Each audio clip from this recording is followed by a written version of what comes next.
বের হয়ে গেছে। হাত বানাইলাম মানুষের উপকারের জন্য, সাত বানাইলাম মানুষের উপকারের জন্য। কোন প্রাণী নাই যে প্রাণীরা মানুষের কোনো উপকার করে না।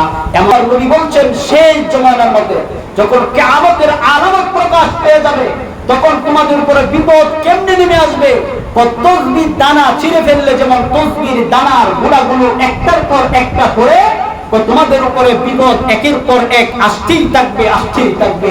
দেখবে ভাইরাসের জন্য, মহামারীর জন্য মানুষ কত আতঙ্কিত ছিল। এই যে বন্যা গ্রাম ঘুরায় নিতেছে, ঘরের উপরে পানি তুলছে, মানুষের পশুগুলো উড়াই নিয়ে গেছে, এগুলো আমাদের হাতের কাজ। এই যে দেখেন বর্তমানে একটা সাপ, যে সাপটার নাম হচ্ছে রাসেল ভাইপার। রাসেল ভাইপার এত ভয়ঙ্কর একটা সাপ যেটা মানুষ দেখলে আল্লাহ ফায়া আসে, তো বিষাক্ত। এটা মেডিসিন এখনো পর্যন্ত চূড়ান্ত পর্যায়ে বাইর করতে পারে না। যেটা কামড় দেওয়ার পরে 20% বাঁচার সম্ভাবনা থাকে আর 80% বাঁচার সম্ভাবনা কম। অর্থাৎ আল্লাহর কুদরতি যারা বাঁচা বলবে আর নাইলে মরার সম্ভাবনা বেশি। দেখেন এই গজবটা কিন্তু, এটা কিন্তু আমাদের আমলের দাগ। সব গজব আমাদের উপর আসছে, এটা সম্পূর্ণই আমাদের হাতের কামাই, সম্পূর্ণই আমাদের হাতের কামাই। অথচ আল্লাহ বলেন আমি আল্লাহ তাআলা এই জমিনকে বানাইলাম মানুষের জন্য। এই জমিনের যা কিছু সৃষ্টি করছি সম্পূর্ণ মানুষের জন্য, মানুষের খেদমতের জন্য বানাইলাম। ভাত বানাইলাম মানুষের উপকারের জন্য, সাত বানাইলাম মানুষের উপকারের জন্য। এমনকি আরো যত হিংস্র প্রাণী আছে সম্পূর্ণ বানাইলাম একমাত্র মানুষের উপকারের জন্য।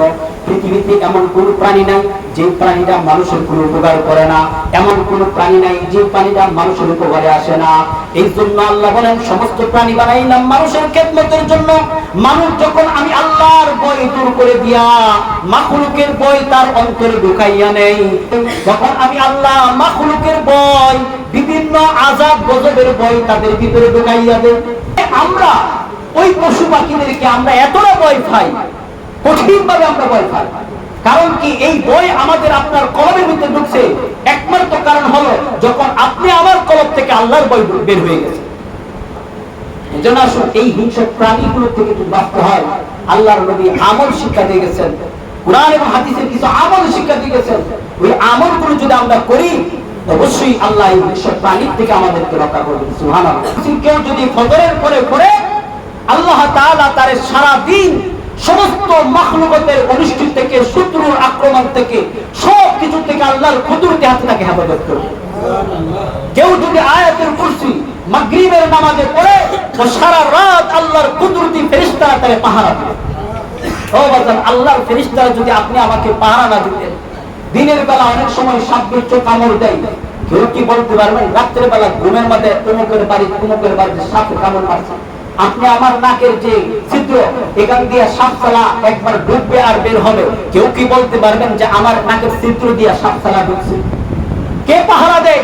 আপনি আমি ঘুমাইয়া থাকি, ঘুমের করে মৃত্যু পর্যায়ে চলে যায়, আপনি আমার কান দিয়ে যদি সাপসালা ঢুকতো, আপনি আমার কান দিয়ে যদি বিষাক্ত প্রাণী ঢুকতো আর বুকের ভিতরে কামড়াইতো, কে রক্ষা করতে পারতো? বা আল্লাহ তাআলা 24টা ঘন্টা আপনি আমাকে কুদরতি ভাবে পাহারা দিয়ে রক্ষা করতেছেন। ওই আল্লাহকে আমরা চিনি না। ও বান্দারা, আজকে যদি একটা গরম চা কেউ খাওয়া, একটা গরম চা চিনি কম ফানি মারা চা খাওয়া, দমুক ভাইয়ের চরিত্র ফুলের মতো পবিত্র, মিছিল করতে করতে গলা যা শেষ হয়ে, এমনকি এমন মানুষের হাত পিলো হয়ে মারা যা, যেই আল্লাহ আপনি আমাকে যে এক গ্লাস পানি খাওয়াইছেন, ও বান্দারা, যদি এক গ্লাস পানির বিনিময়, যদি এক গ্লাস পানির বিনিময়ে আল্লাহ চাওয়া, আপনি আমার গোটা জিন্দেগীর আমল দিয়ে এক গ্লাস পানির বিনিময় দিতে পারবেন। ওই আল্লাহর মহব্বতে কয়দিন নাচানাচি করছেন।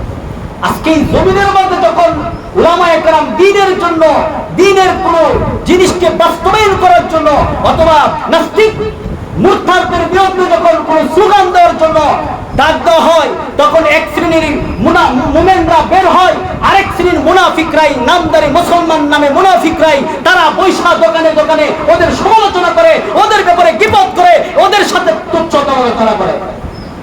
কাফের বেঈমানরা যেই পরিমাণ কষ্ট আল্লাহর নবীকে দেয় নাই, তার থেকে কঠিন গুণে কষ্ট দিয়েছিল আব্দুল্লাহ ইবনে সুলুল নামে মুনাফিকরা। মুসলমানেরা, কাফেররা তো প্রকাশ্যভাবে আল্লাহর নবীর দুশমনী করেছে, কিন্তু মুনাফিকরা নবীকে বন্ধু রূপে আক্রমণ করেছে। ও তোমার সবচেয়ে বড় আক্রান্ত তোমাকে করবে বন্ধু রূপে শয়তান। তোমার সবচেয়ে বড় আক্রান্ত তোমাকে করবে বন্ধু রূপে শয়তান।